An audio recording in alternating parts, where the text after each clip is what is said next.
نمل قسط نمبر 1 کتاب اول نہ مدعی نہ شہادت حساب پاک ہوا۔ باب 1 ہمارا ساتھی۔ اور خدا نے انعام کیا نوح علیہ السلام پر اور ان کے بیٹوں پر، اور ان سے فرمایا آباد رہو اور پھیلتے جاؤ اور زمین کو بھر دو۔ تمہارا خوف اور تمہاری ہیبت ہوگی زمین کے ہر درندے پر، آسمانوں کے ہر پرندے پر، مٹی پہ رینگنے والی ہر شے پر، اور سمندر کی تمام مچھلیوں پر۔ تمہارے ہاتھوں میں وہ پہچانی جائیں گی، ہر زندہ محرک شے تمہاری غذا ہوگی۔ اور جیسے میں نے تمہیں عطا کیے ہیں سرسبز پودے، ویسے ہی میں تمہیں ہر شے عطا کروں گا، مگر تم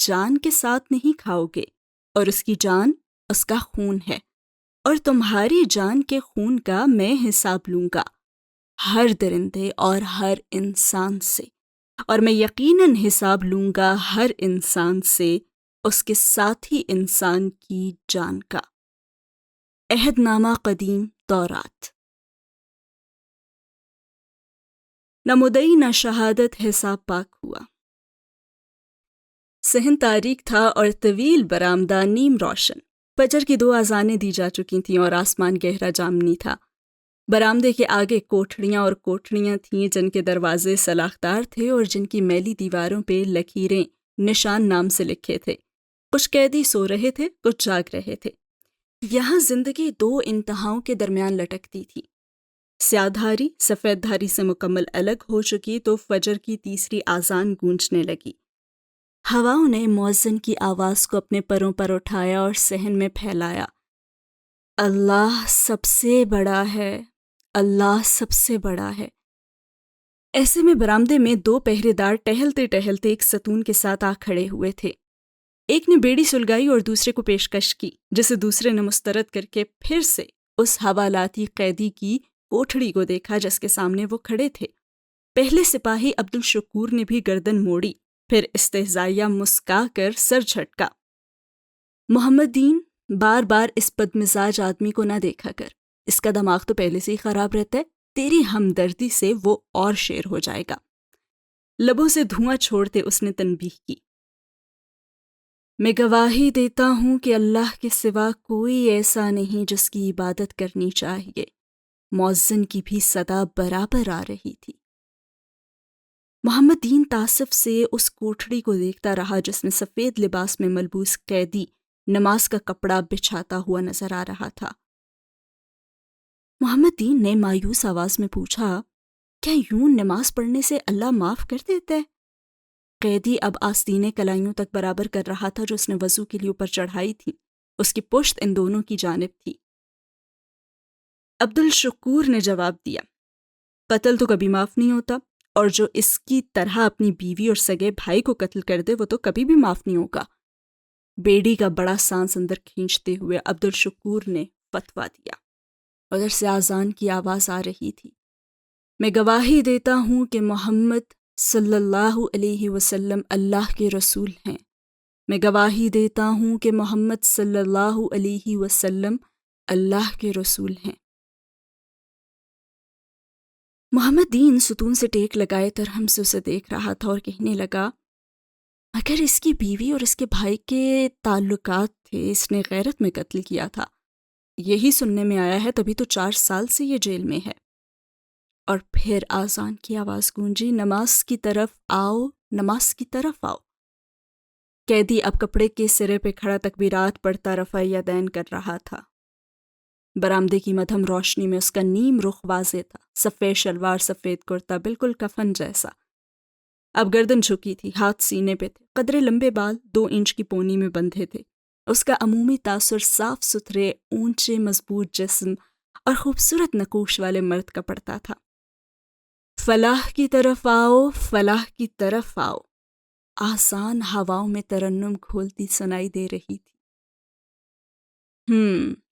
تو بیوی کو طلاق دے دیتا نا، بھائی سے تعلق توڑ لیتا، قتل کرنا ضروری تھا کیا؟ اور لوگ نماز توبہ ووبہ کے لیے نہیں پڑھتے، ان کو رہائی چاہیے ہوتی ہے، تلخی سے کہہ کر اس نے ایک اور کش کھینچا۔ مگر ایک بات ماننے کی ہے، اس کے غصے کے علاوہ یہ بندہ برا نہیں تھا. تجھے پتہ ہے اس کا انٹیلیجنس میں اونچا عہدہ تھا، اچھا خوبصورت جوان تھا، مگر بیوی ایسی نکلی کہ چخ چخ زندگی برباد ہو گئی فارس غازی. اندر فارس غازی اب رکوع میں جھک رہا تھا. نماز نیند سے بہتر ہے، نماز نیند سے بہتر ہے. فضا میں تیرتی آواز ملائمت سے ستونوں سے ٹکرا رہی تھی. ہاں تو اپنا کیا سامنے آتا ہے، اب یہ بچے گا تھوڑی. لاپرواہی استہزاء سے سر جھٹک کر عبدالشکور جانے کو پلٹا. تبھی محمد دین کسی سحر کے زیر اثر بولا، مگر وہ کہہ رہا تھا یہ رہا ہو جائے گا. اور عبدالشکور نے حیرت سے رک کر اپنے ساتھی کو دیکھا. یہ فارس غازی رہا ہو جائے گا؟ یہ کس نے کہا؟ ارے وہی وہ لمبا خوبصورت گھنگریالے بالوں والا لڑکا جو اس سے ملنے ہر ہفتے آتا ہے. محمد دین کی نگاہیں ہنوز اس پہ مرکوز تھیں. فارس غازی اب سجدے میں سر رکھے ہوئے تھا. وہ اس کا بھانجا، کیا نام ہے اس کا، اور اس کے لگنے سے ہوتے ہی کیا ہے؟ اس کی بات ہمیشہ سچ ہو جاتی ہے. پہلے اس نے کہا تھا ہفتہ وار پیشی ہوا کرے گی، اور ایسے ہی ہوا. پھر اس روز وہ کہہ کر گیا کہ اس ہفتے یہ رہا ہو جائے گا. نہ تو اس کا بھانجا یہ سب تجھے کیوں بتا رہا ہے؟ عبدالشکور بیڑی لبوں سے ہٹائے مشکوک نظروں سے محمد دین کو دیکھ رہا تھا. ابے مجھے کہاں، اسی کو بتا رہا تھا، میں نے تو بس یوں ہی سن لیا. اللہ سب سے بڑا ہے، اللہ سب سے بڑا ہے. آذان اب دھیمی پڑ رہی تھی. اچھا چل چھوڑ یار، یہ نہیں ہونے والا رہا. اس نے تلخی سے کہہ کر بیڑی پھینکی اور پھر سلگتے بجھتے انگارے کو دیکھنے لگا. اللہ کے سوا کوئی ایسا نہیں جس کی عبادت کرنی چاہیے. آواز دم توڑ گئی، فضا میں سکوت چھا گیا اور پھر بلبل نے صدا لگائی. درختوں نے پتے جھکائے اور ساری مخلوق اپنی عبادت میں مشغول ہو گئی. قیدی سلام پھیر کر اٹھا، جائے نماز کا کونا موڑا، کف کلائی پہ موڑے اور چلتا ہوا سلاخوں تک آیا. اس کا چہرہ ٹیوب لائٹ کی روشنی میں واضح ہوا. اس کی آنکھیں سنہری تھیں. انہیں سکیڑ کر تیکھی نظروں سے ان دونوں کو دیکھتے اس نے انگلی سے اپنی طرف آنے کا اشارہ کیا. محمد دین مکانکی انداز میں قریب آیا. عبدالشکور اتنا متاثر نہ تھا، مگر اس نے بھی پیروی کی. اپنے کان صاف کر کے دھیان سے سنو. وہ تیز نگاہوں سے دونوں کو باری باری دیکھتے ہوئے بولا. پہلی بات، وہ میرا سگا نہیں سوتیلا بھائی تھا. دوسری بات، میرے بھانجے کا نام سعدی یوسف ہے. اور آخری بات، اگر آئندہ تم مجھے میری ملاقات کے اوقات میں اپنے قریب بھٹکتے ہوئے نظر آئے نا، تو اگلے دن یہاں پہرا ویل چیئر پہ دو گے. سمجھ میں آیا؟ تجھے تو میں ابھی. عبدالشکور غصے سے آگے بڑھا، مگر محمد دین نے اس کے سینے پر ہاتھ رکھ کر پیچھے دھکیلتے ہوئے کہا، چھوڑ نہ جانے دے. اور بس یہ کہہ کر اسے روک دیا اور واپس لے گیا. کیا؟ ہاں ابھی کیا؟ سلاخیں تھامے فارس نے بھینچے جبڑے اور غسیلی آنکھوں سے پکارا، مگر محمد دین بمشکل سمجھا بجھا کر اسے دور کرنے میں کامیاب ہو گیا تھا. فارس نے سر جھٹکا اور واپس ہو لیا. صبح کی سفیدی آہستہ آہستہ پھیل رہی تھی اور یہاں پہ ہوا یہ سین ختم. میں زخم ہوں پھر بھی دکھائی نہ دوں. ٹھیک اسی وقت اسلام آباد کے دوسرے حصوں پر بھی فجر ایسے ہی طلوع ہو رہی تھی. اس پر مڈل کلاس کالونی میں ایک گھر کی کھڑکیاں نیلے اندھیرے میں روشن تھیں. چھوٹے سے لان کے سامنے لاؤنج کی کھڑکی نظر آتی، مگر گھر کی بغلی گلی سے اندر جاؤ تو پہلے کچن کا بند دروازہ آتا اور پھر ایک بیڈ روم کی کھڑکی جس سے چہرہ لگا کر دیکھو تو اندر لیمپ چل رہا تھا اور کارپٹ پہ ایک لڑکی نماز پڑھ کر سلام پھیر رہی تھی. بیڈ کی سائڈ ٹیبل کے جلتے لیمپ کے سامنے موبائل، پانی اور چند دوائیاں رکھی تھیں. ایسی دوائیاں جو گردے کا وہ مریض استعمال کرتا ہے جس کو ڈونر گردہ لگا ہو، یعنی کسی دوسرے کا. وہ نماز ختم کر کے بنا دعا مانگے اٹھی، جائے نماز اسی میز کے خانے میں رکھ دی، دوپٹہ اتار کر بال آزاد کیے اور پھر پلٹ کر اسٹڈی ٹیبل تک آئی تو اس کا چہرہ سامنے آیا. وہ صاف مگر قدرے زرد رنگت کی دراز قد دبلی پتلی سی تھی. نکوش مناسب سے آنکھیں بادامی رنگ کی گہری بھوری اور پلکیں مڑی ہوئی، اور ناک میں ہیرے کی ننھی سی لونگ، بالکل مونگ کے دانے جتنی. وہ بہت خوبصورت تو نہیں تھی، مگر اس کے بال خوبصورت تھے، گہرے بھورے، سر سے کان تک سیدھے اور پھر موٹے موٹے کرلز کی صورت گھنگریالے ہو جاتے. وہ سٹیپس میں تھے، سامنے سے ٹھوڑی تک اور پھر کندھوں تک اور پیچھے کمر تک. اس نے الماری کھول کر ایک فائل نکالی اور بے دہانی میں ایک ڈبے کو لڑکا دیا جس سے اخبار کے چند تراشے پھسل کر باہر گرے، مگر چونکہ اس نے دیکھا ہی نہیں تھا سو اسٹڈی ٹیبل پہ آ کے بیٹھ گئی اور فائل کھول لی۔ اخبار کے تراشے اس کے قدموں میں گر رہے تھے۔ کمرے میں نیم اندھیرا تھا اور وہ ٹھیک سے پڑھے بھی نہ جاتے تھے، مگر پھر کھڑکی کے باہر صبح پھیلتی ہوئی روشنی اندر بھرتی گئی اور ان کی تحریر واضح ہو گئی۔ ان تراشوں کی سرخیاں کہہ رہی تھیں، اسسٹنٹ ڈائریکٹر نیب وارث غازی پراسرار طور پہ کمرے میں مردہ پائے گئے۔ پولیس نے موت کو خودکشی، عزیز و اقارب نے قتل قرار دے دیا۔ کمرے سے لیپ ٹاپ اور اہم ڈاکیومنٹس بھی غائب۔ اسلام آباد کے پوش علاقے میں نامعلوم افراد کی فائرنگ سے ایک خاتون جاں بحق، ایک زخمی۔ جاں بحق خاتون کچھ روز قبل مبینہ طور پر خودکشی کرنے والے نیب ڈائریکٹر کے بھائی کی اہلیہ تھیں۔ زخمی خاتون کے دونوں گردے فائرنگ کے نتیجے میں ضائع ہو چکے ہیں، نیز ان کا تعلق نیب ڈائریکٹر کے قتل کا معمہ حل۔ پولیس نے سوتیلے بھائی فارس غازی کو گرفتار کر لیا۔ پولیس کے مطابق اپنی بیوی اور رشتے دار خاتون پہ فائرنگ کے پیچھے بھی اسی کا ہاتھ، اور پھر دو ہاتھوں نے تیزی سے وہ کاغذ سمیٹے اور ان کو ڈبے میں ڈالتے ہوئے الماری کو بند کر دیا اور پھر سیدھی ہو کر کھڑی ہو گئی۔ وہ تیار ہو چکی تھی اور اب گیلے گھنگریالے بال برش کر رہی تھی۔ فجر بیتے کافی دیر ہو چکی تھی اور باہر ہر طرف سنہری روشنی تھی۔ اس کی کھڑکی کے باہر پتلی گلی میں واپس چلتے جاؤ تو اب کچن کا دروازہ کھلا تھا اور جالی سے باتیں کرنے کی آوازیں اور ناشتے کی خوشبو آ رہی تھی۔ ملازم لڑکا کھڑا چائے دم پہ رکھ رہا تھا، ساتھ ہی ایک ہٹی کٹی اس کے طبقے کی عورت کھڑی تھی۔ وہ صداقت، ماں کا سارا پیغام سمجھ میں آ گیا نا؟ اب میں تسلی سے گرائیں چلی جاؤں نا؟ وہ جیسے کوئی لمبی چوڑی بات سمیٹ رہی تھی اور لڑکے نے ہاں نا چاچی کہتے تشفی کروائی، اور چاچی نے جیسے فراغت سے ادھر ادھر دیکھا۔ یہ تو اپنی باجی کا ناشتہ بنا رہا ہے؟ اس نے مالکن کی بابت استفسار کیا۔ ہاں، اور صاحب کا بھی، باجی کے ابو، دو لوگ ہی تو ہیں گھر میں۔ نہ تو تیری باجی کی شادی وادی نہیں ہوئی ابھی؟ ارے وہ صاحب نے نا بہت انڈا توڑتے ہوئے بہت کو بہت کھینچا۔ وہ باجی کی منگنی کی تھی، شادی بھی ہونے والی تھی، مگر پھر بازار میں فائرنگ ہوئی اور باجی کو بھی گولی لگ گئی، بس دونوں گردے ضائع ہو گئے۔ کسی انگریز عورت نے گردہ تو دے دیا اور لگ بھی گیا پر منگنی ٹوٹ گئی، پھر باجی نے شادی نہیں کی۔ بیچاری 27-28 کی تو ہو گئی ہے نا؟ ارے 33-34 سے کم کی نہیں ہے باجی، بس لگتی چھوٹی ہیں، صداقت نے فخر سے کہتے ہوئے انڈا تیل پہ ڈالا۔ شڑ شڑ کی آواز آئی اور تیل میں بلبلے بننے لگے۔ ہیں؟ تجھے کیسے پتا اس کی عمر کا؟ چاچی نے مشکوک نظروں سے لڑکے کو دیکھا۔ ارے عمر کا نہیں، سالگرہ کا پتہ چل جاتا ہے، وہ ہر سالگرہ پہ سادی بھائی کارڈ اور پھول جو لے کے آتا ہے۔ سادی بھائی؟ یہ سادی بھائی کون ہے؟ لے، تجھے سادی بھائی کا نہیں پتا؟ صداقت نے انڈا پلٹتے ہوئے ملامتی نظروں سے چاچی کو دیکھا۔ باجی کا بھتیجا ہے، بڑے صاحب کا پوتا۔ دیکھ، ایسے ہوتے ہیں بھتیجے، اور تو جب گاؤں آتا ہے تو مجال نہیں کہ چاچے چاچی کو شکل بھی دکھا دے۔ ساتھ ہی لڑکی کی پشت پہ تھمو کا جڑا، وہ بلبلا کر رہ گیا۔ اسی لیے تو باجی اپنے بھتیجے سے بڑا پیار کرتی ہوگی۔ کہاں؟ برا منہ بناتے ہوئے صداقت نے اسی انداز میں کہا۔ وہ تو سادی بھائی سے بات بھی نہیں کرتی، ملتی بھی نہیں ہے، وہ تبھی گھر آتا ہے جب وہ نہیں ہوتی، وہ نا اس سے ناراض ہے۔ اے ہائے، کیوں؟ وہ پرانی ناراضی ہے، باجی کو جو گولی لگی تھی نا تو وہ سادی بھائی کی ماموں نے ماری تھی، بس تب سے ان کے تعلقات اچھے نہیں ہیں۔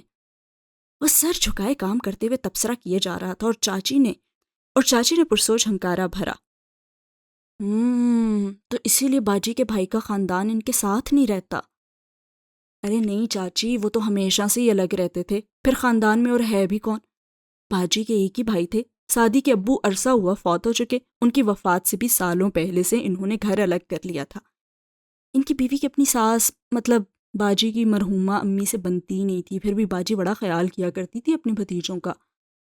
سادی بھائی لوگ 3 بہن بھائی ہیں، یہ تو بس اب کچھ سالوں سے ان کی بول چال، اس سے پہلے کہ وہ آگے کچھ کہتا آواز آئی۔ صداقت، اگر آپ ہمارے شجرہ نسب پہ روشنی ڈال چکے ہوں تو ناشتہ ٹیبل پہ لگا دو گے؟ صداقت کے ہاتھ سے چمٹا گرتے گرتے بچا۔ چچی بھتیجا گھبرا کر پلٹے۔ وہ کوٹ بازو پہ ڈالے دوسرے ہاتھ میں پرس لیے چوکھٹ پر کھڑی تھی اور یہ فکرہ اس نے بنا کسی غصے یا طنز کے بہت سادگی اور نرمی سے ادا کیا تھا۔ لایا جی بس. وہ جیسے کرنٹ کھا کر ایک دم تیز تیز کام کرنے لگا اور چاچی نے بھی خفیف سا سلام کیا. وہ اسی نرمی مگر سنجیدگی سے جواب دے کر راہداری میں آگے چلتی گئی اور ہیل کی فرش سے ٹکراتی آواز گونجتی گئی. راہداری کے سامنے بڑا سا لیونگ روم تھا. اس کا آدھا حصہ صوفوں سے آراستہ ٹی وی لاؤنج تھا، باقی نصف میں ڈائننگ ٹیبل بچھی تھی. سربراہی کرسی کی جگہ پہ ایک معمر صاحب ویل چیئر پہ بیٹھے اینک ناک پہ جمائے اخبار کو دیکھ رہے تھے. وہ دائیں ہاتھ کی پہلی کرسی پہ آ بیٹھی، چیزیں ایک طرف رکھی، پلیٹ اٹھائی، کانٹا اس میں رکھا. آج گھر کب آؤ گی؟ جلدی آنے کی کوشش کروں گی. وہ بہت ٹھہرے ہوئے اور نرم انداز میں بولتی تھی اور اس کے فکرے ایک روانی میں لبوں سے ادا ہوتے تھے اور وہ ہمیشہ بات ختم کر کے سانس لیا کرتی تھی. اس کے باوجود ہر لفظ واضح اور کلیئر ہوتا تھا. زمر، انہوں نے پکارا اور زمر نے جواب میں صرف کہا. کل کی تاریخ یاد ہے؟ کیا تھا؟ کوئی کرکٹ میچ تھا؟ زمر نے اسی اطمینان سے پوچھتے ہوئے نیپکن گود میں بچھایا. سادی کی سالگرہ تھی، وہ 25 سال کا ہو گیا اور اس کے ہاتھوں کی حرکت سست ہوئی، بھوری آنکھوں میں سایہ سا لہرایا. وہ ایک دم چہرہ موڑ کر صداقت کی طرف متوجہ ہو گئی جو لوازمات میز پہ رکھ رہا تھا اور زمر سے نظریں بھی نہیں ملا پا رہا تھا. بڑے ابا بھی اخبار کو ہی دیکھ رہے تھے. صداقت اندر چلا گیا تو انہوں نے کہا، کیا بھولنے لگی ہو کہ 4 سال سے اس کے گھر جانا بھول گئی ہو، 1.5 سال سے اس کی شکل دیکھنا بھول چکی ہو؟ اور زمر نے میز کے وسط میں رکھے گلدان کو دیکھتے ہوئے کپ لبوں سے لگایا. بولی تو کچھ نہیں، اس کا چہرہ اسپاٹ تھا. وہ تمہاری تو کوئی سالگرہ نہیں بھولتا. میں اسے کال کر لوں گی. کال کرنا پرواہ کرنے کے مترادف نہیں ہوتا. اور زمر نے سنجیدگی سے بڑے ابو کا چہرہ دیکھا جو اب اسی کو دیکھ رہے تھے. وہ میرا بھتیجا ہے، میں اس کی پرواہ کیوں نہیں کروں گی؟ اچھا، تو پھر اس سے ناراضی ختم کیوں نہیں کرتی ہو؟ میں اس سے ناراض نہیں ہوں. سادی میرے لیے کیا ہے آپ جانتے ہیں اور کوئی بھی چیز اس حقیقت کو بدل نہیں سکتی. تو پھر اس سے ملتی کیوں نہیں ہو؟ ٹھیک ہے، اگر آپ ہمارا ناشتہ خراب کرنا چاہتے ہیں تو ایسے ہی صحیح. پیالی پیرچ پہ رکھ کر وہ مکمل طور پر ان کی طرف متوجہ ہو گئی. وہ مجھ سے کیوں نہیں ملا جب میں بیمار تھی؟ ابا میرے گردے ضائع ہو گئے تھے. ایک اجنبی عورت مجھے گردہ دے سکتی ہے مگر میرا بھتیجا مجھ سے ملنے بھی نہیں آ سکتا کیونکہ اس کی پڑھائی زیادہ ضروری تھی. ابا وہ میرا بیٹا تھا، میرا بھائی تھا، میرا سب سے اچھا دوست تھا، مگر وہ میرے پاس نہیں تھا جب مجھے اس کی ضرورت تھی.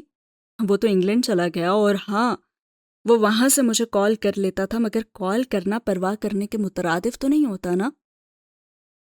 تم اس کی یہ بات درگزر کر دیتی اگر اس نے یہ نہ کہا ہوتا کہ فارس بے گناہ ہے. اور سمر رک گئی. اس کے تاثرات بدلے، آنکھوں میں گہرا کرب اور تکلیف اور غصہ ابھرا. فارس غازی کا نام میرے سامنے مت لیا کریں. اس شخص نے میرے ساتھ کیا کیا آپ بھول گئے تو میں یاد کرا دیتی ہوں. اس کا ناشتہ تو جیسے حرام ہو چکا تھا. لبوں کو نیپکن سے تھپ تھپا کر بال کان کے پیچھے کرتے ہوئے ان کی آنکھوں میں دیکھ کر اسپاٹ لہجے میں وہ بولی، وہ آپ کی بہو کا بھائی.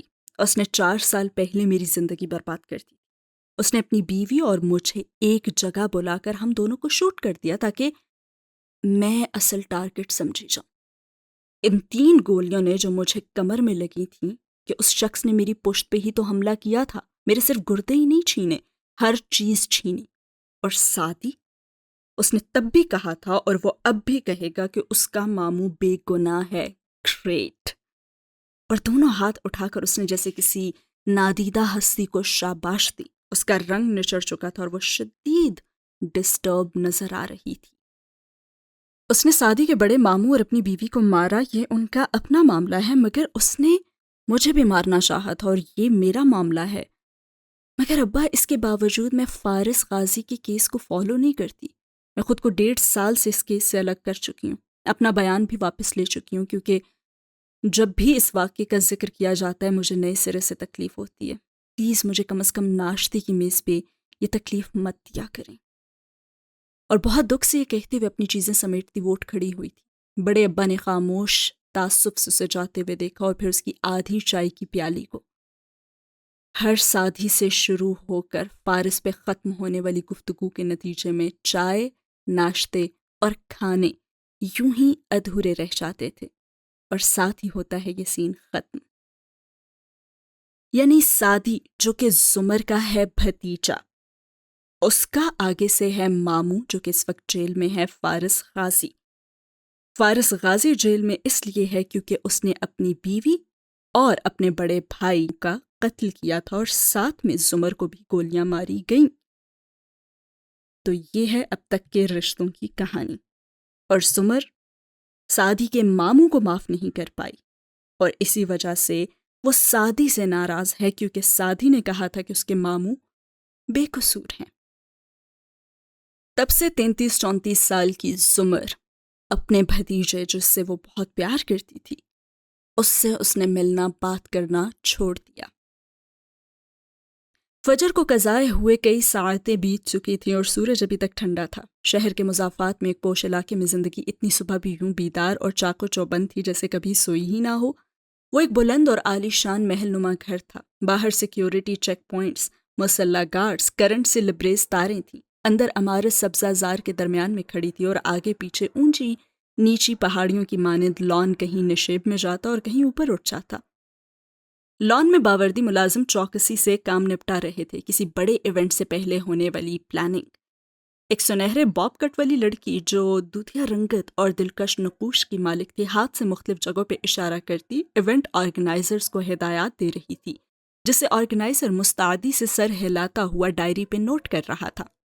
دور سے ایک فلپینو ملازمہ جو خوش شکل اور بااعتماد تھی اور سفید بلاؤز، سکرٹ اور ٹائٹس میں ملبوس تھی، چلتی ہوئی آئی اور اس لڑکی کے سامنے مسکرا کر سر کو خم دے کر پوچھا، کیا آپ کو کسی چیز کی ضرورت ہے مس شہرین؟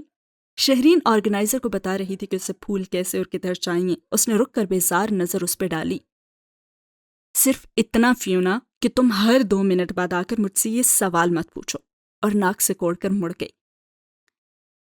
فیونا کی مسکراہٹ پھر بھی برقرار رہی۔ سر کو خم دے کر وہ وہاں سے چلی آئی۔ یقیناً وہ عملے کی سپروائزر تھی، تبھی بہت ہی تمکنت سے تھوڑی دور ایجنسی کی طرف سے آئی فاضل میٹس کے ساتھ جا کر وہ کھڑی ہو گئی اور اس نے تحکم سے جائزہ لیا۔ سب ٹھیک چل رہا ہے نا؟ پرفیکٹ۔ ویسے ابھی پارٹی میں 1 ہفتہ ہے، ہم کچھ جلدی تیاری نہیں کر رہے؟ یہاں ہر کوئی وقت سے پہلے کام کرنے کا عادی ہے، اور یہ ہاشم کاردار کی بیٹی کی سالگرہ ہے، کوئی عام بات نہیں۔ فیونا نے قدرے فخر سے جتلایا اور ملازمہ نے مڑ کر بے اختیار شہرین کی سمت دیکھا۔ یہ ہاشم کاردار کی بیوی ہے نا؟ انہی کی بیٹی کی سالگرہ ہے؟ ہاں، مگر ان کی علیحدگی ہو چکی ہے، یہ یہاں نہیں رہتی، بس پارٹی کے لیے آئی ہیں۔ اچھا، تو پھر ادھر کون رہتا ہے؟ ملازمہ کو دلچسپی ہوئی تو اس طرف اشارہ کرتے ہوئے جہاں لان ڈھلوان میں جا کر ختم ہونا تھا پوچھا۔ وہاں ایک چھوٹی سی عام سی عمارت تھی جیسے انیکسی ہو۔ وہ تو فارس غازی کا پورشن ہے، فیونا نے برا سا منہ بنایا۔ اچھا، وہ کون ہے؟ ہاشم صاحب کی پھپھو کا بیٹا ہے، مگر وہ گھر مقفل ہوتا ہے کیونکہ فارس جیل میں ہے۔ پھر دھیمی آواز کی، اس نے اپنے سوتیلے بھائی مطلب اپنے باپ کی پہلی بیوی کے بیٹے کو قتل کر دیا تھا اور اپنی بیوی کو بھی۔ اوہ، ملازمہ کی آنکھیں تو حیرت و تجسس سے پھیلی گئیں۔ تو اس کے مقتول بھائی کا خاندان یہاں نہیں رہتا؟ بتایا تو ہے وہ اس کے باپ کا بیٹا تھا، ہاشم صاحب اس کی ماں کی طرف سے کزن ہوئے، تو ان سوتیلے رشتہ داروں کا یہاں سے کیا تعلق ہوا بھلا؟ گوسپ کا لطف ختم ہوا تو وہ منہ بنا کر اندر مڑ گئی۔ گھر کے اندر داخل ہوئی تو اس کی چال میں آجزی آ گئی۔ اس نے لیونگ روم پار کیا جس میں سیڑھیاں اوپر جاتی دکھائی دیتی اور گھر کی 4 منزلیں ختم ہونے کے بعد چھت آتی۔ یوں لیونگ روم بہت ہی عالی شان تاثر ڈالتا۔ پھر وہ ڈائننگ روم میں آئی اور سربراہی کرسی ادب سے کھینچی۔ یہاں سے لیونگ روم نظر آتا تھا اور اسے اپنی مالکن بھی آتی ہوئی نظر آ رہی تھی۔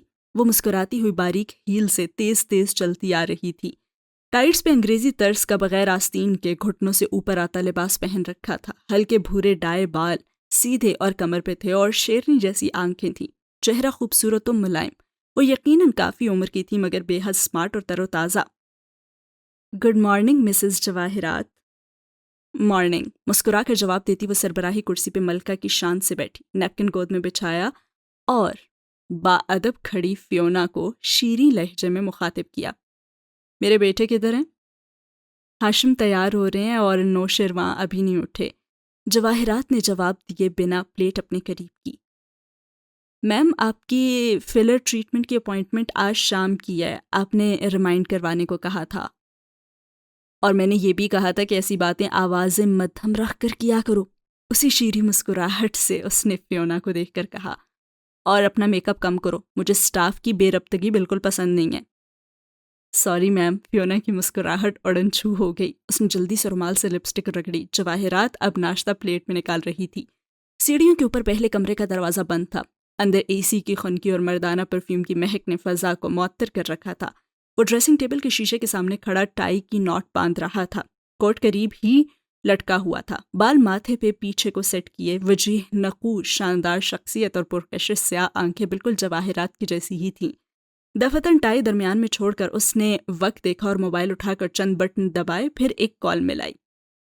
باجوہ صاحب، ابھی آپ کو ایک ای میل بھیجی ہے، اس کو دیکھنے کے بعد آپ مجھ سے یقیناً بات کرنا چاہیں گے۔ اگلے کی بات سنے بغیر مسکرا کر فون بند کر دیا اور رکھ دیا۔ ٹائی کی نوٹ باندھ چکا تو فون بجا اور پھر بجتا گیا۔ 6-7 کالز آئیں مگر اس نے اٹھائی ہی نہیں۔ ذرا خاموشی ہوئی تو اس نے ایک اور نمبر ملایا۔ خاور، کام ہو گیا، اس لڑکی جو بھی نام ہے اس کو غائب ہونے کو کہہ دو۔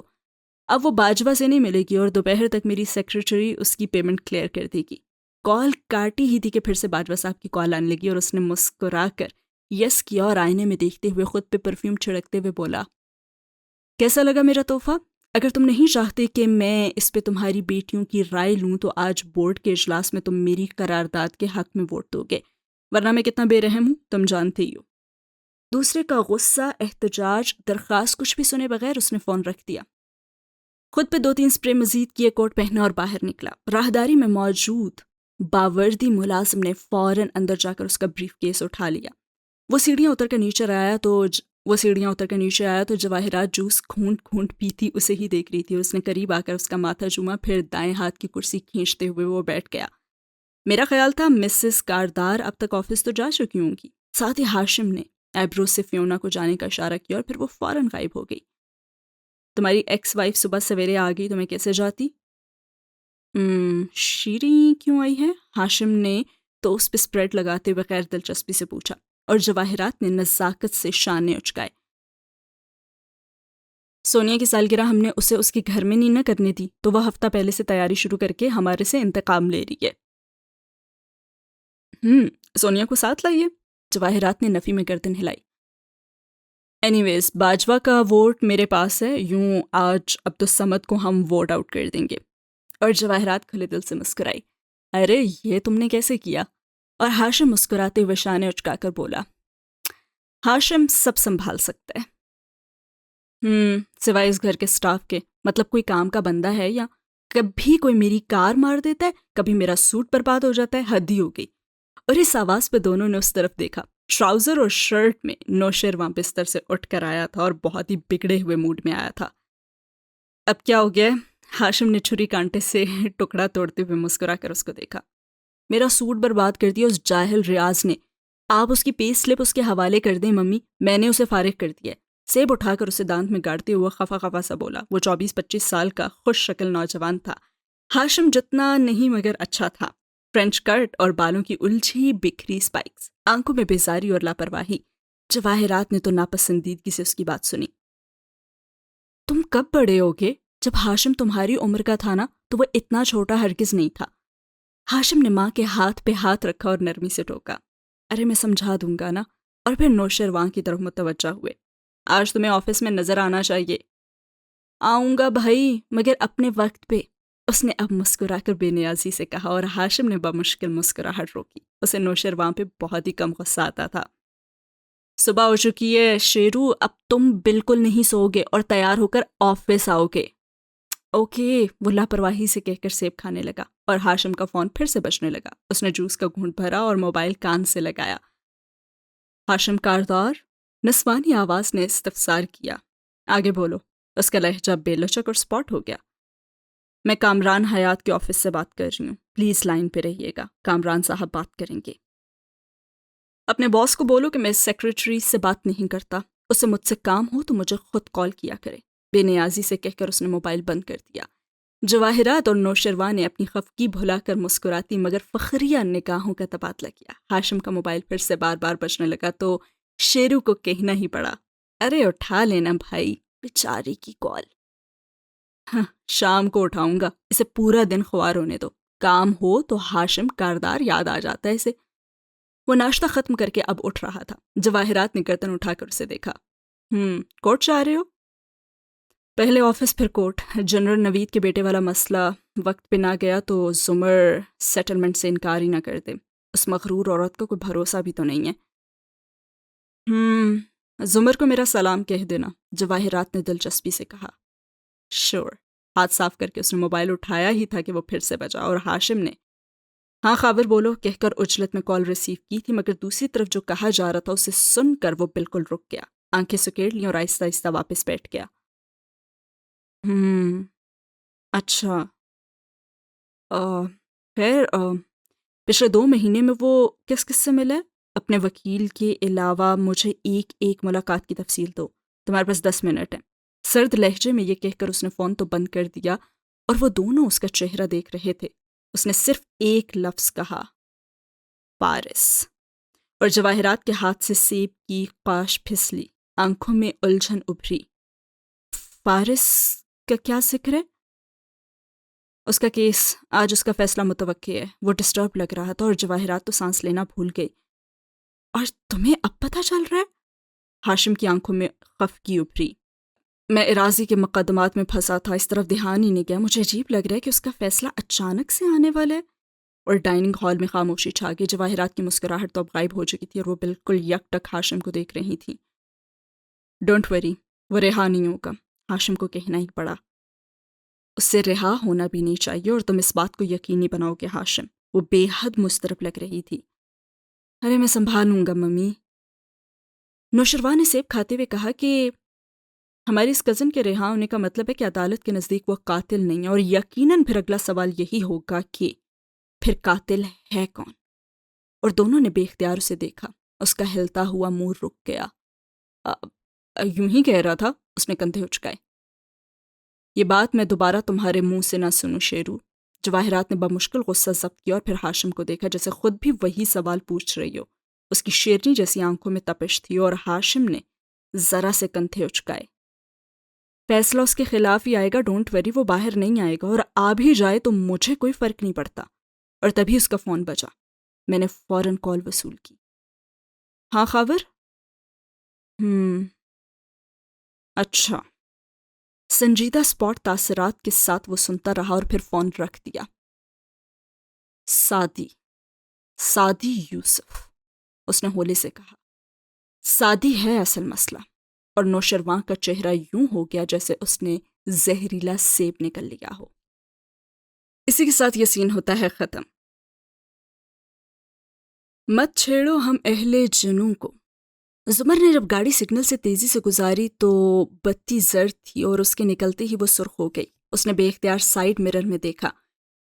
ٹریفک سارجنٹ اس کو اشارہ کر رہا تھا۔ گہری سانس لے کر سر جھٹکتے اس نے کار سائیڈ پہ کی، انجن بند نہیں کیا، بٹن دبایا، شیشہ نیچے گرتا گیا۔ اس نے سن گلاسز اوپر کر کے گھنگریالے بالوں پہ لگائے اور سٹیئرنگ پہ دونوں ہاتھ رکھ کر منتظر سی نظر آنے لگی۔ بی بی آپ نے سگنل توڑا ہے۔ وہ کھڑکی تک آیا اور کھردرے لہجے میں بولا۔ سگنل تو میرے گزرنے کے بعد ریڈ ہوا تھا۔ اس نے گردن ذرا اٹھا کر بے نیازی سے جواب دیا۔ نہیں جی، آپ نے لال بتی کراس کی ہے، چالان بنتا ہے۔ وہ بک کے صفحے پلٹتے معمول کے مطابق کہہ رہا تھا۔ آپ اسے سنبھال کے رکھ لیں کیونکہ ہم دونوں کو پتہ ہے کہ میں نے سگنل نہیں توڑا۔ بتی زرد تھی تو آپ کو معلوم ہوگا کہ زرد کے بعد لال بتی ہوتی ہے، آپ کو نہیں گزرنا چاہیے تھا۔ وہ قلم کھول رہا تھا۔ پھر آپ کو بھی معلوم ہوگا کہ آپ کے سگنل کا ٹائمر ہی خراب پڑا ہے۔ اس نے سگنل کی جانب اشارہ کیا۔ تو مجھے کیسے پتا چلے گا کہ کتنے سیکنڈز بعد بتی سرخ ہونی ہے؟ بی بی آپ بحث کیوں کر رہی ہیں؟ چالان دیں اور جائیں، وہ اکتا کر بولا۔ اور زمر نے اس بات میں گردن ہلائی، چابی گھمائی اور کار بند کر دی اور پھر سر اٹھا کر اسے دیکھا۔ میں تو چالان نہیں دوں گی کیونکہ میری غلطی تو ہے ہی نہیں۔ اور آفیسر آپ مجھ سے اونچی آواز میں کافی بدتمیزی سے بات کر رہے ہیں، اس لیے میں کروں گی یہ کہ میں کار ادھر سائڈ پہ لگاؤں گی، پھر ڈسٹرکٹ بار فون کروں گی، آدھے گھنٹے میں یہاں بار کے نمائندے اور 2 مخالف میڈیا چینلز کے کیمرے ہوں گے، اور میں اسی جگہ پریس کانفرنس کر کے ان کو بتاؤں گی کہ کس طرح نااہل ٹریفک پولیس اپنے ٹائمر ٹھیک کروانے کے بجائے خواتین کو روک کر ان سے بدتمیزی کر رہی ہے۔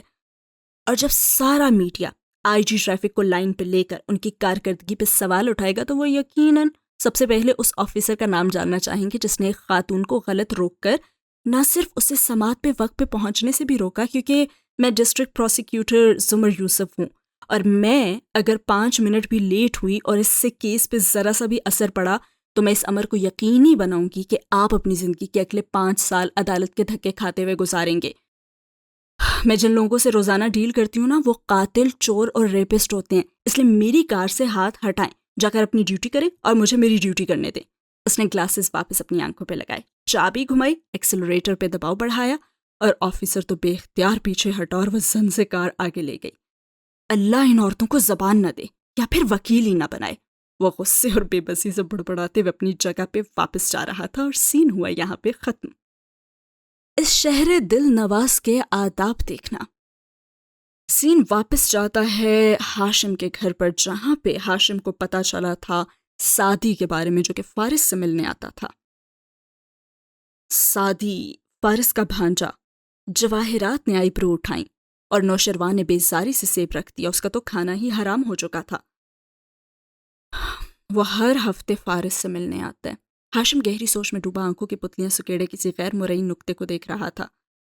ہاں تو اس میں کوئی غیر معمولی بات نہیں ہے، مگر وہ مجھے بھی اپنے آس پاس نظر آیا ہے 1-2 دفعہ تو بالکل رینڈم جگہوں پہ، جہاں پہ اس کا کوئی کام نہیں بنتا تھا۔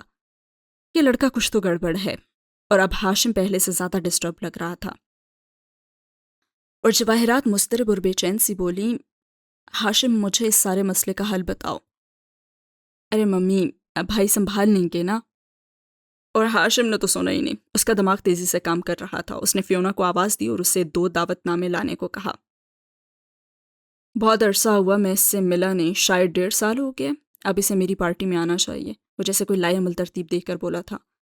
او پلیز، اگر وہ آئے گا تو میں پارٹی میں نہیں ہوں گا، میں اسے اپنے گھر میں نہیں برداشت کر سکتا۔ نوشروان کو تو موڈ ہی بگڑ چکا تھا۔ یونیورسٹی کے 5 سال میں نے اسے برداشت کیا ہے، اب اور نہیں۔ پھر یکا یک اس کے تاثرات بدلے، وہ کھڑا ہو گیا اور جواہرات نے لاؤنج کی سمت دیکھا۔ شیرین ادھر ہی آ رہی تھی اور نوشروان کا چہرہ ایک دم چمکنے لگا، اور جواہرات نے مسکرا کر گہری سرد نظروں سے باری باری دونوں کو دیکھا۔ ہاں، آپ کب آئیں؟ مجھے تو پتہ ہی نہیں چلا۔ نوشروان کو اپنے رف حلیے پہ جیسے شرمندگی ہو رہی تھی۔ بدقسمتی سے شہری میری بیٹی کی ماں ہے، اور اس کی سالگرہ کی تیاری کے لیے یہ یقیناً ارلی مارننگ ہی آ گئی ہوگی۔ ہاشم مسکرا کر کہتے ہوئے اٹھا اور مڑ کر اسے دیکھا۔ وہ بیزاری سے نظر انداز کر کے جواب دیے بنا جواہرات کی طرف متوجہ ہوئی۔ میں نے سیٹنگ ارینجمنٹ فائنل کر دی ہے، آپ دیکھ لیجیے گا۔ پھر نوشروان کو دیکھ کر تکلفاً مسکرائی۔ ہاشم تب تک باہر نکل چکا تھا۔ لسٹ میں 2 نام اور بھی ایڈ کرنے ہیں، سعدی یوسف اور زمر یوسف۔ جواہرات نے اسی سرد مسکراہٹ کے ساتھ نشاندہی کی، اور شہرین ذرا چونکی۔ سعدی، وہ فارس کا بھانجا؟ آپ اسے جانتی ہیں؟ نوشروان کو برا لگا تھا اور وہ بھی تک کھڑا تھا۔ کچھ زیادہ نہیں، وہ سنبھل کر بے نیاز نظر آنے لگی۔ پھر جب جانے کے لیے پلٹی تو جواہرات نے آواز دی، کیا تم شام میں آؤ گی؟ نہیں، وہ باہر جا چکی تھی، اور جواہرات نے مسکرا کر نوشروان کو دیکھا اور نزاکت سے ایئر رنگ پہ انگلی پھیرتے ہوئے بولی، وہ ایک دن میں بھی دوسری دفعہ اس گھر میں آنا پسند نہیں کرتی۔ اور نوشروان چونکا، پھر خفیف سا سر جھٹکا اور کھڑا ہو گیا۔ یہ سعدی لوگوں کا ریسٹورانٹ وہی ہے نا؟ بات بدلنے کو اس نے پوچھا، یا پھر وہ واقعی اس نہج پہ سوچ رہا تھا؟ اور جواہرات نے شانے اچکا کر گلاس لبوں سے لگا لیا، اور سین ہوا یہاں پہ ختم۔ ہوا کی زد پہ بھی 2 ایک چراغ روشن ہیں۔ صبح بھی تازہ تھی اور سفیدی سنہرے پن میں نہیں بدلی تھی۔ کاردارس کے گھر گو کے ناشتہ ختم ہو چکا تھا۔ فجر کی آئی شہرین واپس، نوشروان دوبارہ سونے، اور ہاشم کورٹ کے لیے نکل چکا تھا، مگر اکثر گھروں میں ناشتے، اسکول، کالج کی تیاری تو ابھی بھی چل رہی تھی۔ اس سیکٹر کے درمیانے درجے کے گھروں میں ایک وہ چھوٹے سے باغیچے والا گھر بھی تھا، جس کی بیرونی تختی پہ ذوالفقار یوسف مرحوم لکھا تھا۔ گھر کے اندر جاؤ تو کمروں سے کمرے نکلتے تھے۔ 2 منزلہ گھر چھوٹا سا تھا، اس لیے کچن میں پکتے ناشتے کی مہک اور دھواں سارے گھر میں پھیلتا تھا۔ ایک فربہی مائل خاتون پراٹھا توے پہ پلٹتے ہوئے غصے سے زور زور سے آوازیں بھی دیے جا رہی تھی، اسامہ، حنین، اٹھ جاؤ، وین آنے والی ہے۔ کیا امی، میں کب کا تیار بھی ہو چکا ہوں، ایک 13 برس کے لڑکے نے ناراضی سے کہتے کچن میں جھانکا۔ وہ یونیفارم میں ملبوس تھا اور برش سے گیلے بال سنوار رہا تھا۔ اس کے بال گہرے بھورے اور گھنگریالے تھے، اپنی زمر پھپھو کی طرح۔ ندرت نے عجلت میں مڑ کر اسے دیکھا۔ اچھا شاباش، اور حنین کی طرح؟ کٹو بیگم ابھی تک سو رہی ہے۔ ارے کتنی دفعہ کہا ہے کہ بڑی بہن کو ان ناموں سے مت پکارا کرو سائم۔ گن کر بتاؤں کتنی دفعہ امی؟ اس سے پہلے کہ وہ جوتا اتاریں وہ بھاگ گیا تھا۔ ایک کمرے میں آ کر وہ رکا۔ وہاں 2 پلنگ مخالف دیواروں سے لگے تھے، ایک کی سائڈ پہ اسامہ کا بیگ رکھا تھا اور دوسرے پہ لحاف منہ تک لیے وہ سو رہی تھی۔ حنین، حنین، اس کے نام کو لمبا کھینچ کر وہ پکارا۔ کٹو بیگم اٹھ جاؤ۔ پھر غصے سے اس کا لحاف میں دبکا بازو ہلایا۔ اندر کوئی جنبش نہیں۔ اسامہ کے تاثرات بدلے، آنکھوں میں شرارت چمکی اور وہ پائلتی کی طرف آیا۔ وہاں ایک نسوانی پیر لحاف سے باہر تھا۔ اس نے 2 انگلیوں سے پیر کے نیچے گدگدی کی، پیر تیزی سے اندر کھینچا گیا اور ساتھ ہی لحاف اتار کر وہ دھاڑی۔ بدتمیز الو، میں تمہیں چھوڑوں گی نہیں۔ جھک کر بیٹھ کے آس پاس جوتا تلاش کیا مگر وہ بھاگ کر چوکھٹ کے باہر چھپ گیا تھا۔ پھر کچھوے کی طرح گردن اندر کر کے بولا، وین آنے والی ہے، آج میں تمہیں چھٹی نہیں کرنے دوں گا کٹو بیگم۔ جوتا اڑتا ہوا اس تک آیا مگر اسامہ اڑن چھو ہو چکا تھا۔ میں چھٹی کر بھی نہیں رہی، پیپر ہے میرا، مگر مجال ہے جو یہ 10 منٹ زیادہ سونے دے مجھے۔ وہ منہ بسورتی پیر فرش پہ مارتی اٹھی۔ کیا یار، روز صبح صبح اٹھنا پڑتا ہے۔ پھر جیسے اسے کچھ یاد آ گیا، لپک کر راہداری میں آئی اور زور سے چلائی، موٹے آلو اب آنا تم ذرا میرے پاس، کاپی پہ کور چڑھوانے یا پھر نوڈلز بنوانے۔ غصہ نکال کر اندر آئی، گھڑی دیکھی، او نو۔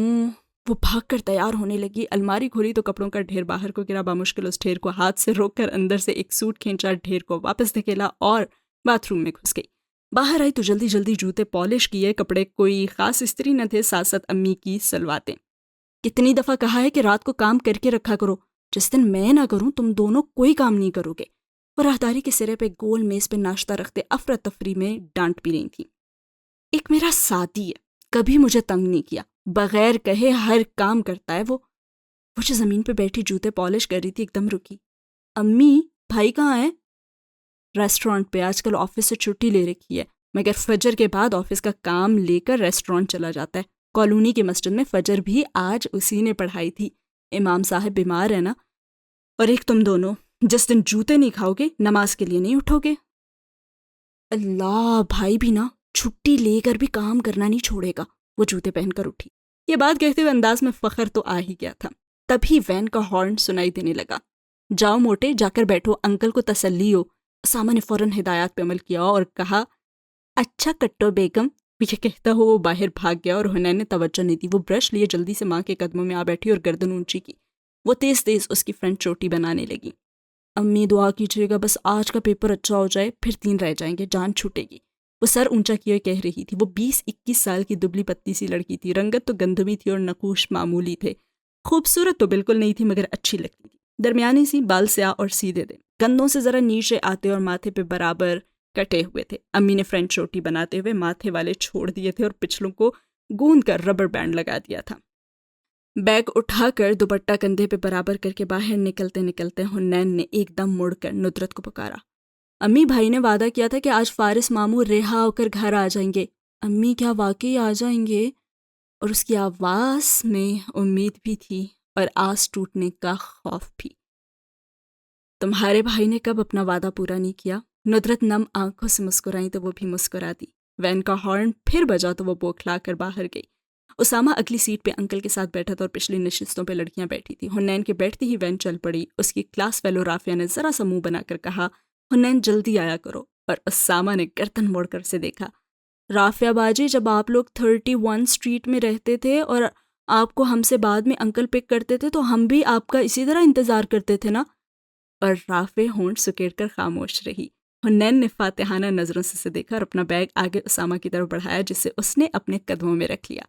رافیہ اور سجل نے بھی اپنے اپنے بیگ اس نیت سے اٹھائے کہ ذرا زیادہ آرام سے بیٹھ سکیں۔ اس سے قبل کہ وہ اپنے بیگ آگے پاس کرتی، حنین نے بازو بڑھا کر اسامہ کی گردن کی نبض محسوس کی اور پھر لڑکیوں کو دیکھتے ہوئے ایکسائٹڈ سی بولی، ابھی سانس لے رہا ہے، ایسا کرو تم سب اپنے بیگز نہ دے دو تاکہ بچے کا سانس صحیح سے تو بند ہو۔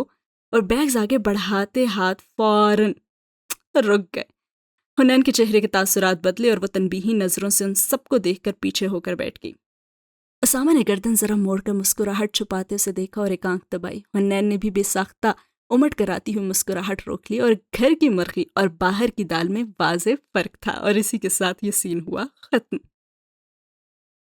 اسلام آباد میں صبح کا دھتیا پن زرد ہو کر خستہ پڑ گیا اور سورج سوا نیزے پہ پہنچا تو سارے درخت پسینے میں نہا گئے۔ ایک کارنر میں ایک فروہی مائل سوٹڈ بوٹڈ صاحب کے ساتھ ایک سوٹ میں ملبوس نوجوان کھڑا تھا۔ وہ صاحب جیسے کسی کا انتظار کر رہے تھے اور دفتر نوجوان نے گھڑی دیکھتے ہوئے ان کو مخاطب کیا۔ کانفرنس شروع ہونے میں خاصا وقت ہے، ڈاکٹر عطا کیوں نہ ہم اندر چل کر بیٹھیں؟ بس تھوڑی دیر اور خضر۔ آپ کی واپسی کب ہے اسلام آباد کی؟ کانفرنس اٹینڈ کر کے نکل جاؤں گا شام کو، تم لوگ کب تک ہو؟ مگر پھر خضر کا جواب سنے بغیر ہی وہ جیسے دور کسی کو دیکھ کر شناسا سا مسکرائے تو خضر نے اسی جانب دیکھا۔ آپ ڈاکٹر سارا کا انتظار کر رہے تھے؟ آؤ تمہیں ملواتا ہوں۔ وہ اسے لیے انٹرنس تک چلے آئے جہاں سے وہ چلتی آ رہی تھی۔ وہ گوری گلابی نیلی سبز آنکھوں والی تھی، عمر 30 سے 35 کے درمیان مگر کافی دبلی پتلی، خوبصورت نہیں تھی، پیاری تھی۔ مسکراتی تو آنکھوں کے گرد لکیریں پڑتی۔ بال فرینچ ناٹ میں باندھ رکھے تھے، مجموعی طور پر اس کے چہرے پہ ایک سادہ اور پرخلوص سا تاثر تھا۔ وہ ان کو دیکھ کر شناسائی سے سر کو خم دیتی قریب آئی، ہاتھ میں فائل، فولڈر، بیگ، بہت کچھ اٹھا رکھا تھا۔ سوری ڈاکٹر عطا، مجھے دیر تو نہیں ہو گئی؟ بیٹیوں کے اسلام آباد چھوڑ کر آئی ہوں، آپ کو پتہ ہے نا، ان سے تفصیلی بات نہ کر لوں تو مجھے تسلی نہیں ہوتی۔ بہت سادہ اور معذرت بھرے انداز میں وہ بولی۔ بالکل ایسے ہی ہے۔ اچھا ان سے ملو، یہ خضر ہیں، پلاننگ کمیشن میں شاید تم نے کبھی ان کو دیکھا ہوگا۔ اور خضر یہ ڈاکٹر سارا غازی ہیں، کیمیکل انجینئر ہیں، تھرکول پاور پروجیکٹ کی پروجیکٹ ڈائریکٹر، پروسیس ڈیزائن میں پی ایچ ڈی کرنے والی پہلی پاکستانی، اور آج کی انٹرنیشنل انرجی ایجنسی کے سیمینار میں ہمارے ملک کی نمائندگی کریں گی۔ مختصراً یہ کہ ایک راکٹ سائنٹسٹ ہیں۔ بات ختم کر کے انہوں نے فخر سے اس عہدے دار کے تاثرات دیکھے۔ سر مجھے میڈم کے کریڈینشل سننا اچھا لگ رہا تھا، ورنہ ہماری بہت اچھی ملاقات ہے۔ میڈم کا پلاننگ کمیشن میں روز کا آنا جانا ہے۔ خضر نے تب بتایا جب وہ سب کہہ چکے اور سارا نے مسکرا کر سر اس بات میں ہلایا اور ڈاکٹر ادا بے حد محظوظ نظر آنے لگے۔ میں بڑوں کو نہیں ٹوکتی ورنہ مجھے اپنی کریڈینشل سننا بالکل بھی اچھا نہیں لگ رہا تھا۔ پھر خضر کی طرف متوجہ ہوئی۔ اور سنائیں خضر، پلاننگ کمیشن والے ٹھیک ہیں؟ سنائیں گے تو آپ میم، آپ لوگوں نے انٹرنیشنل کورٹ میں IMF کے خلاف کیس جیتا، جتنی مبارک دوں اتنی کم ہے۔ جی خضر صاحب، اس کا تو گورنر صاحب کو کریڈٹ جاتا ہے جنہوں نے اپنے خرچے پہ کیس لڑا تھا۔ وہ بھی خوشی سے کہہ رہی تھی۔ ہاں کوئی شک نہیں، ڈاکٹر عطا نے تائید کی، پھر جیسے کچھ یاد آنے پہ پوچھنے لگے۔ ڈاکٹر سارا، کل ہی کسی نے مجھ سے پوچھا تھا تو سوچا آپ سے معلوم کر لوں، آپ کے ہسبینڈ کے مرڈر کیس کا کیا بنا؟ اور سارا کی مسکراہٹ پھیکی پڑ گئی، آنکھوں میں سائے لہرائے۔ اس نے خفیف سا سر جھٹکا۔ پلاننگ کمیشن کے عہدیدار نے سوالیہ ڈاکٹر عطا کو دیکھا۔ سارا کے ہسبینڈ وارث غازی نیب آفیسر تھے، 3-4 سال پہلے ان کا مرڈر ہوا تھا، ان کے بھائی نے کیا تھا۔ سارا، کیا اسے سزا ہو گئی؟ وہ دوبارہ اس کی طرف متوجہ ہوئے اور خضر کو جیسے شرمندگی ہوئی۔ بہت افسوس ہوا، میں نہیں جانتی کہ ان کے بھائی نے قتل کیا بھی تھا یا نہیں ڈاکٹر عطا، سب کہتے تھے کیا تھا تو شاید کیا ہوگا، مگر میں اس کیس کو فالو نہیں کرتی۔ انتقام، قصاص، بدلہ، اس سب سے کچھ حاصل نہیں ہوتا۔ میرا کل اثاثہ تو میری بیٹیاں ہیں اور وہ ابھی بہت چھوٹی ہیں، سو میں کسی ایسے معاملے میں نہیں انوالو ہونا چاہتی جو ان کی سیفٹی کو خطرے میں ڈالے۔ بھری محفل میں کسی کے دکھ کا ذکر چھیڑ دینا، بری نیت سے ہو یا اچھی نیت سے، دل ہمیشہ ایک طرح سے ہی دکھتا ہے، اور وہ بھی افسردہ ہو ہی گئی تھی۔ میم آپ سے کچھ ڈاکیومنٹس مانگے تھے، آپ نے کہا تھا میل کروا دیں گی، مگر مجھے ملے نہیں ابھی تک۔ خضر نے جیسے بات بدلی۔ وہ ابھی تک لابی میں ہی کھڑے تھے اور ماحول خاصا سوگوار ہو گیا تھا، اور لمحے بھر میں وہ تینوں ارد گرد سے کٹ گئے تھے۔ سارا زبردستی مسکرائی اور کہنے لگی، آئی ایم سوری خضر، میرا سینئر انجینئر چھٹی پہ ہے کچھ دنوں کی، میں شام میں اسلام آباد واپس جا رہی ہوں، جاتے اس کو یاد کرواؤں گی، وہ آپ کو میل کر دے گا۔ ہاں میں پوچھنے لگا تھا، آپ کا سینئر انجینئر آپ کے ساتھ ہوتا تھا ہمیشہ، تو آج نظر نہیں آ رہا؟ ہاں وہ کسی ذاتی کام میں مصروف ہے، یہ کہتے ہوئے اس کی زبردستی کی جو مسکراہٹ تھی وہ قدرتی مسکان میں بدلنے لگی، اور خضر نے ماتھے کو چھوا۔ میں تو اس کا نام ہمیشہ ہی بھول جاتا ہوں، کہیں یہ نہ ہو کہ میں اس کی میل بھی مس کر دوں۔ اور سارا نے اسے یاد دلایا، سادی یوسف، اور پھر چہرے پہ دوبارہ بشاشت لاتے ہوئے ان دونوں کو دیکھا۔ اندر چلتے ہیں، آج ہمارے پاس توانائی کی دنیا کو دکھانے اور بتانے کے لیے بہت کچھ ہے۔ وہ یہ کہہ کر آگے بڑھی تو دونوں اسی کے ساتھ ہو لیا۔ البتہ ڈاکٹر عطا ابھی تک یہ موضوع چھیڑنے پہ پشیمانی محسوس کر رہے تھے، اور خضر یاد کرتے ہوئے کہہ رہا تھا، بالکل، سعدی یوسف تو بہت ہی کمپیٹنٹ لڑکا ہے، میں ایک دفعہ ملا تھا۔ وہ تو دور ہوتے گئے اور لابی کی گہما گہمی میں ان کی آوازیں مدھم پڑتی گئیں۔ گرفتہ دل تھے مگر حوصلہ نہ ہارا تھا۔ اسلام آباد میں دوپہر تیز شعاؤں کے ساتھ گویا برس رہی تھی۔ ایسے میں سنہری روشنی میں نہائے چھوٹے باغیچے والے گھر سے آگے مین روڈ پہ نکلیں تو مرکز شروع ہو جاتا، جہاں ایک قطار میں دکانیں تھیں اور قطار کے کونے پہ آخری دکان میں ایک چھوٹا سا ریسٹورانٹ تھا۔ اوپر بڑے سے بورڈ پہ جلی حروف میں لکھا تھا فوڈلی ایور آفٹر۔ یقیناً یہ پریوں کی کہانی کے اختتامی ہیپیلی ایور آفٹر کی اشتہا انگیز نئی شکل تھی۔ ریسٹورانٹ کے برآمدے میں پیچھے کرسیاں خالی تھیں، قریبی پھولوں کا سٹال لگائے کم عمر پٹھان بچہ موجود تھا۔ ابھی لنچ ٹائم نہیں ہوا تھا، سو سوائے ویٹرز کے جو کام نپٹاتے پھر رہے تھے وہاں کوئی بھی گاہک موجود نہیں تھا۔ سب میزیں خالی تھیں سوائے شیشے کی دیوار سے لگی میز کے، اس پہ لیپ ٹاپ رکھا تھا اور ایک کھلی فائل اور 2 موبائلز، 7 کافی مگ جس سے وہ وقفے سے گھونٹ بھر رہا تھا، جبکہ اس کی نگاہیں تو لیپ ٹاپ اسکرین پہ جمی تھیں۔ وہ کافی سنجیدہ نظر آ رہا تھا، جینز پہ بٹنوں والی شرٹ جس کی آستینیں پیچھے موڑ رکھی تھیں، اسکرین پہ جمی آنکھیں گہری بھوری اور پرکشش تھیں، رنگت بہت صاف اور نقوش کافی ہینڈسم، بال پیچھے کی طرف برش کر رکھے تھے، سامنے سے دیکھو تو سیدھے لگتے، پیچھے سے دیکھو تو گھنگریالے، بالکل زمر جیسے۔ اس کی مجموعی شخصیت ذہن پہ ایک صاف ستھرا اور خوشگوار سا تاثر چھوڑتی تھی۔ لیپ ٹاپ کی طرف دیکھتے ہوئے وہ گاہے بگاہے ایک نظر ان فونز پر بھی ڈال لیتا اور قریب سے گزرتا ویٹر بھی انہی فونز کو دیکھ رہا تھا، اور ایک ویٹر نے تو رک کر اس سے مخاطب ہوا اور کہنے لگا سعدی بھائی، اور وہ مصروف سا پڑھتا رہا اور کہنے لگا اس موبائل کا مالک ابھی تک آیا نہیں، اس کے ابو کو اطلاع تو کر دی ہے، آ جائے گا۔ وہ پڑھتے پڑھتے نچلا لب دبائے ہوئے بولا اور اس کی آواز بھاری اور صاف تھی۔ اردو کا لہجہ کسی بھی علاقائی زبان کے اثر میں نہیں تھا۔ اسے بڑے کو لاپرواہ لڑکا تھا، اتنا قیمتی موبائل میز پہ چھوڑ گیا، آپ نہ دیکھتے تو کوئی چرا کر ہی لے جا چکا ہوتا۔ اور سعدی کے لبوں پہ ہلکی سی مسکراہٹ آ گئی اور گردن ہلائے بغیر صرف نگاہیں اٹھا کر ویٹر کو دیکھا۔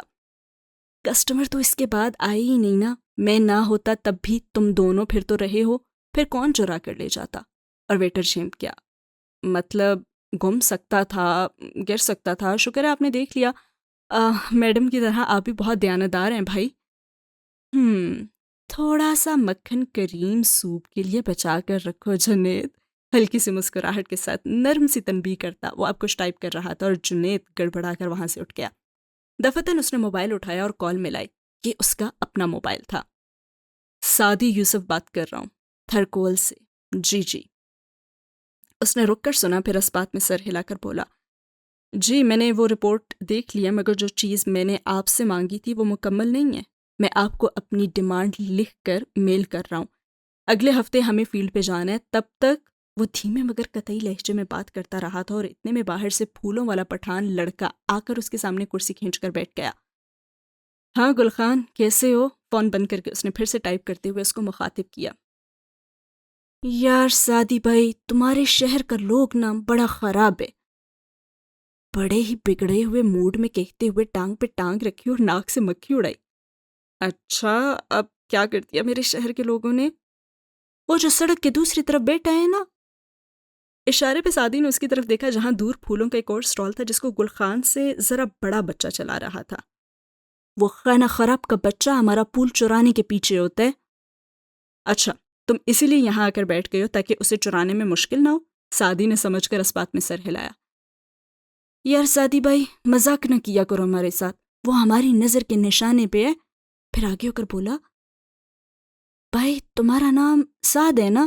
مطلب پیار سے سعدی کہتے ہیں نا؟ نہیں، مجھے غصے سے بھی سب سعدی کہتے ہیں، سعد نہیں ہے، یہ سعدی ہے، شیخ سعدی سے۔ وہ بچے کو دیکھے بغیر کام کرتے ہوئے کہہ رہا تھا۔ اچھا تمہارا ابو کیسا ہے؟ صبح نماز پہ نہیں تھا؟ بس اب بابا ہماری طرح تھوڑی ہیں کہ پہلی اذان پہ اٹھ جائیں، اس نے گردن اکڑا کر کہا۔ ہاں اور پھر مسجد میں آ کر سجدے میں سو جائے، دیکھ رہا تھا میں تمہیں آج۔ اور گل خان تو برا سا منہ بنا کر سیدھا ہوا۔ یار تمہارا ایک آنکھ پیچھے بھی لگا ہوا ہے، کبھی تو معاف کر دیا کرو، تم اتنا لمبا صورت پڑتا ہے ہمیں تو نیند آ جاتا ہے۔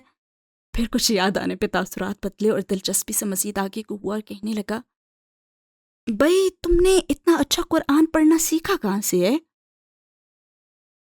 میرے اسکول کے قاری، اور وہ بتاتے بتاتے رکا جیسے اسے کچھ یاد آ گیا اور سر اٹھا کر اس نے جنید کو پکارا۔ اسکول کا آرڈر تیار ہو گیا؟ ساتھ ہی وال کلاک کو دیکھا۔ کون سا آرڈر بھائی؟ جنید سفیان دونوں بھاگے آئے اور سعدی نے ان دونوں کو دیکھا. کیا مطلب؟ فہیم نے نہیں بتایا؟ کل میں ادھر تھا جب فون آیا تھا، پکنک کا آرڈر تھا، فہیم کو بتا کر تو گیا تھا میں. اور وہ کہتی ہی کھڑا ہوا تھا جیسے الارم سب بج رہا ہو کہیں. فہیم تو بیمار تھا، آج آیا ہی نہیں ہے، اس نے تو کوئی ذکر ہی نہیں کیا بھائی. یا اللہ، 2 گھنٹے تک ڈیلیوری کرنی ہے اور یہاں کام بھی نہیں شروع ہوا. وہ اٹھتے ہوئے چیزیں سمیٹنے لگا، اس کا ارادہ بھانپ کر دونوں بوکھلا گئے. بھائی آپ رہنے دیں، ہم کر لیں گے. ان کی کال میں نے اٹھائی تھی، آرڈر میں نے نوٹ کیا تھا. جب انہوں نے نام پوچھا تو میں نے سعدی یوسف بتایا تھا. میں نے ان کو زبان دیا کہ آج پہر تک آرڈر تیار ہوگا تو اب وہ میرے بھروسے آئیں گے، سو آرڈر بھی مجھے ہی پورا کرنا ہے. قطعیت سے کہتا وہ لیپ ٹاپ بند کر کے میز کے پیچھے سے نکلا اور گلخان نے اس کا کپ اٹھا کر کافی چکھی. سعدی کے خود کو دیکھنے پہ مسکرایا. پہ تو ویسے پرائے گھر کا پانی بھی آرام ہے، مگر تم تو اپنا بھائی ہے نا.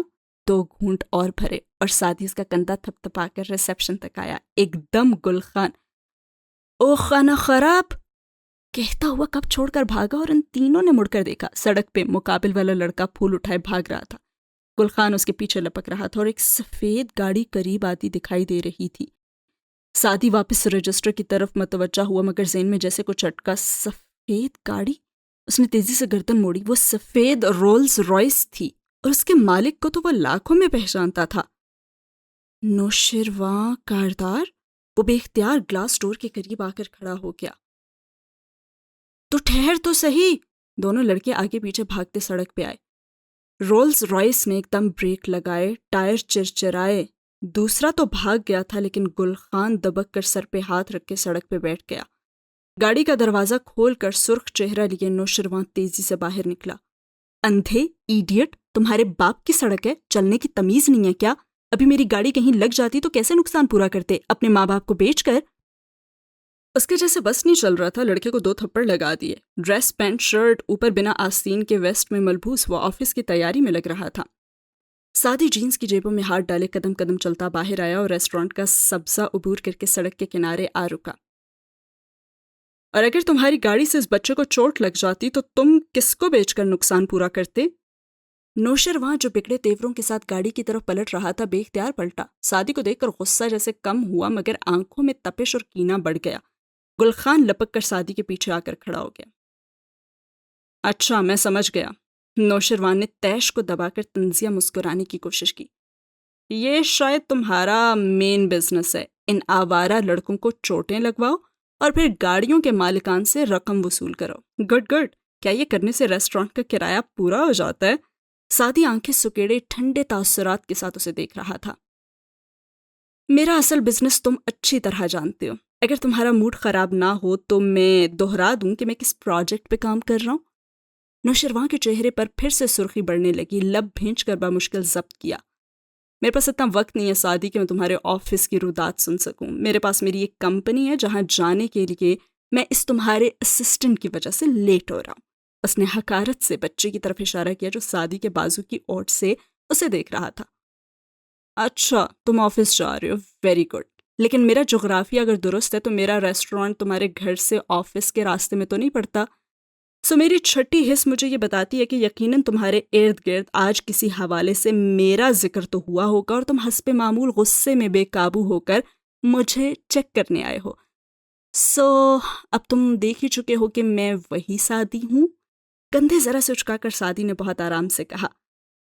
ویٹرز جنید، سفیان، گلخان کا باپ اور ایک راہگیر اب جمع ہوئے کھڑے تماشا دیکھ رہے تھے اور ضبط کی شدت سے نوشیروان کی آنکھیں سرخ ہونے لگیں.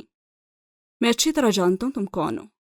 ہاں اور میں بھی جانتا ہوں کہ میں کون ہوں. میں ایک یتیمی میں بڑا ہونے والا مڈل کلاس لڑکا ہوں. میری ماں یہ چھوٹا سا ریسٹورانٹ چلاتی ہے اور میرا گھر اس سے بھی چھوٹا ہے.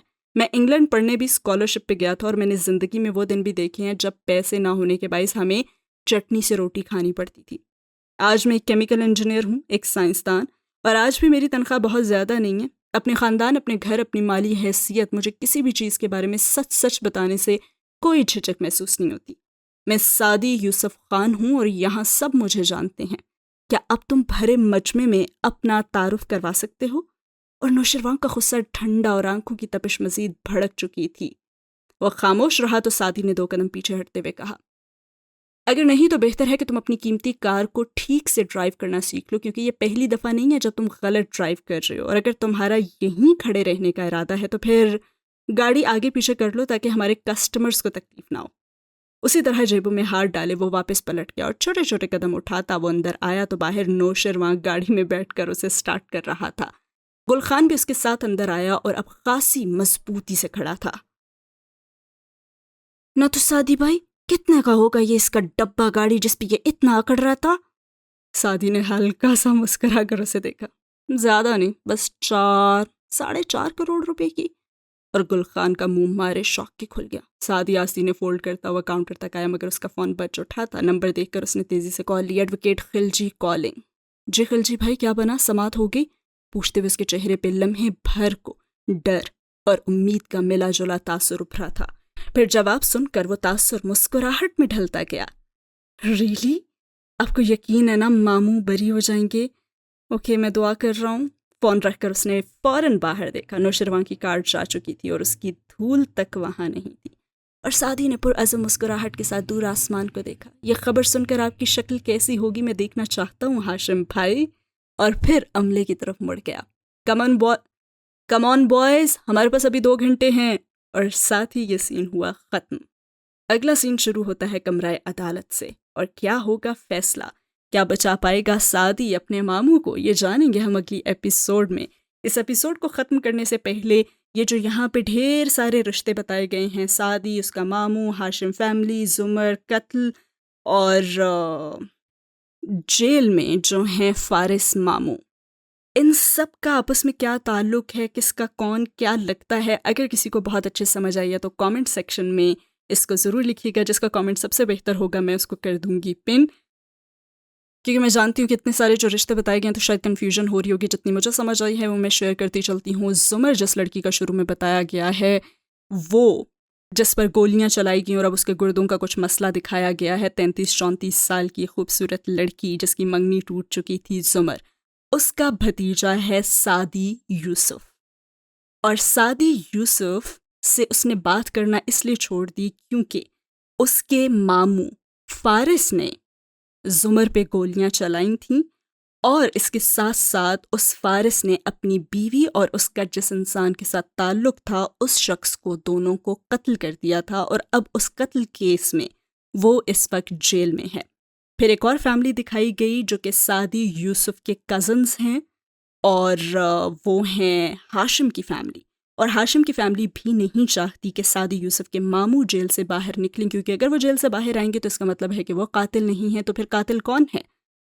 ساتھ ہی پیرلل میں ایک ڈاکٹر سارہ ہمیں دکھائی گئی ہیں جن کے ہسبینڈ کا قتل ہوا تھا، جو کہ فارس نے ہی کیا ہے، لیکن وہ اپنی بیٹیوں کے ساتھ اتنی اٹیچڈ ہیں کہ وہ ان کے لیے کسی بھی قسم کا مسئلہ نہیں چاہتی، اور انہوں نے اس قتل اور اس چیز کو فالو اپ کرنا چھوڑ دیا ہے۔ لیکن سعدی انہی کا اسسٹنٹ ہے، انہی کے ساتھ کام کرتا ہے۔